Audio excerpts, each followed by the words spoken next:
Tentando evitar uma repetição dos eventos que aconteceram no GP da Bélgica de 2021, a Fórmula 1 definiu um novo protocolo de pontuação aos pilotos em caso de corridas curtas.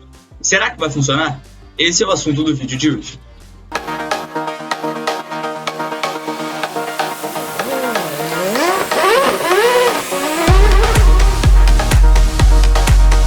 Muito boa tarde, amigos e amigas que acompanham o Grande Prêmio.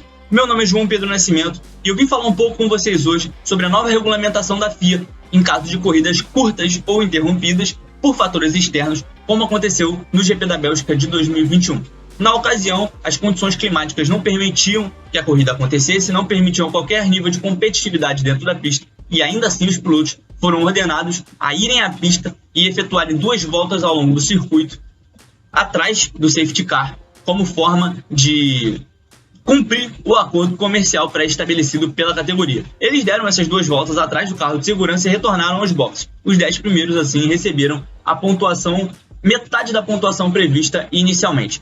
Para evitar que tudo o que aconteceu no final de semana de Spa-Francorchamps se repita no futuro, a Fórmula 1 homologou em reunião realizada na última segunda-feira novos protocolos para casos de corridas curtas ou interrompidas, como aconteceu no ano passado. Primeiramente, agora só serão contabilizados pontos aos pilotos na disputa do campeonato, caso o líder consiga concluir pelo menos 2 voltas pelo circuito sem a presença do carro de segurança, diferente do que aconteceu no ano passado.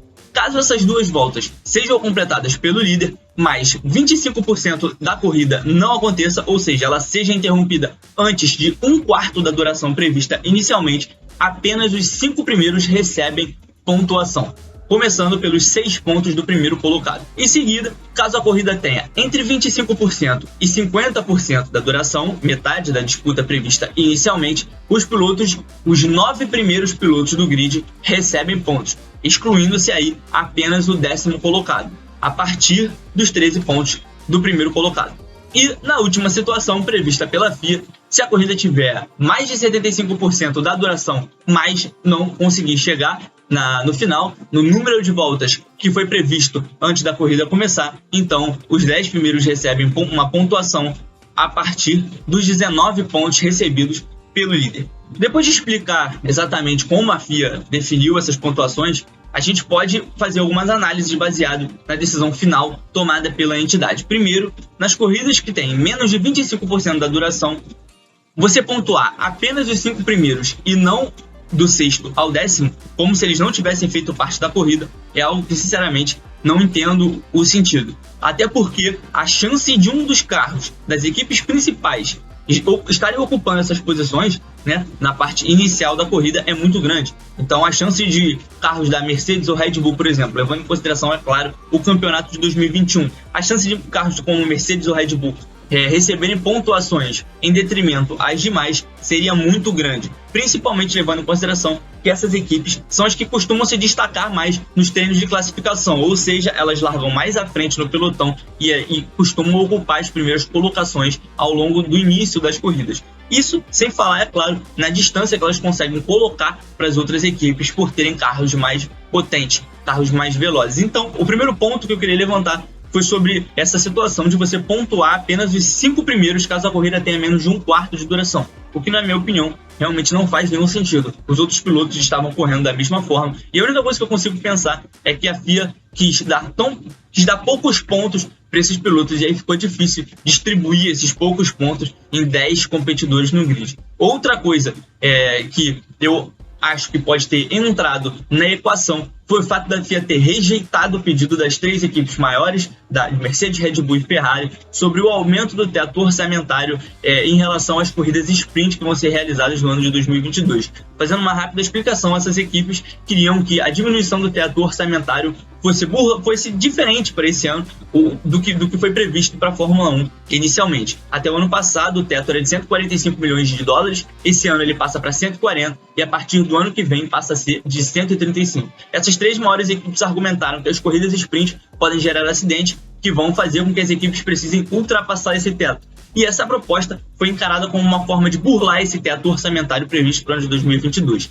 Lideradas pela McLaren, as outras equipes do grid conseguiram vencer essa queda de braço e a FIA deu razão e manteve o limite do teto de gastos para esse ano. Dessa forma, eu encarei com uma certa...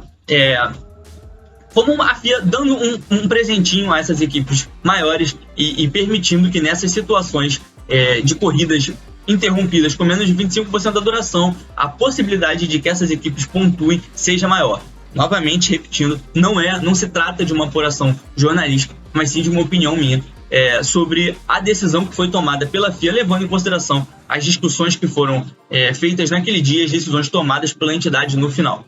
O segundo ponto que eu queria destacar é que, em caso de entre 25% e 50% da corrida completada, apenas os 9 primeiros recebem pontos, o que talvez faça ainda menos sentido do que você pontuar apenas os 5 primeiros. Porque se você está pontuando para os 9, não entra na minha cabeça, não faz absolutamente nenhum sentido que só o 10º colocado seja excluído dessa conta. Não foi dada uma explicação racional para essas decisões, apenas que elas vão ser assim a partir de agora. Então fica difícil a gente entender quais foram os critérios adotados pela FIA para chegarem nesse número. E por fim, o último ponto que eu queria destacar é que não adianta você criar um novo conjunto de regras se na hora que você precisar seguir essas regras, você optar por outro caminho. Por que eu estou falando isso? No ano passado, as condições climáticas já deixavam evidente que não havia a menor condição dos pilotos correrem. Mesmo assim, a Fórmula 1 foi para a pista dar 2 voltas atrás do safety car. Por quê? Razões esportivas, de competição, não. Foi por razões financeiras, razões comerciais, de contratos assinados previamente. Ou seja, expondo os pilotos ao risco de um acidente em condições totalmente adversas para cumprir o cronograma previsto inicialmente e não romper com nenhum contrato. Então, não adianta você criar um novo conjunto de regras se quando chegar na hora você for de novo priorizar a parte comercial, priorizar o lado financeiro, que é assim que a Fórmula 1 vem fazendo ao longo nos últimos anos, você priorizar esse lado financeiro em detrimento do lado esportivo. Para quem acompanhou aquele final de semana de Spa-Francorchamps, era óbvio que mesmo que se os pilotos fossem liberados para correr, não havia condições deles competirem. Então, assim, esportivamente falando, a gente não conseguiria assistir uma corrida, porque os pilotos não enxergavam, não haveria possibilidades de ultrapassagem, a gente correria o risco constante de acidentes que poderiam, inclusive, levar a uma fatalidade, que é literalmente a última coisa que alguém quer ver numa corrida de Fórmula 1. Então, depois de levantar todos os pontos sobre essa nova homologação da FIA,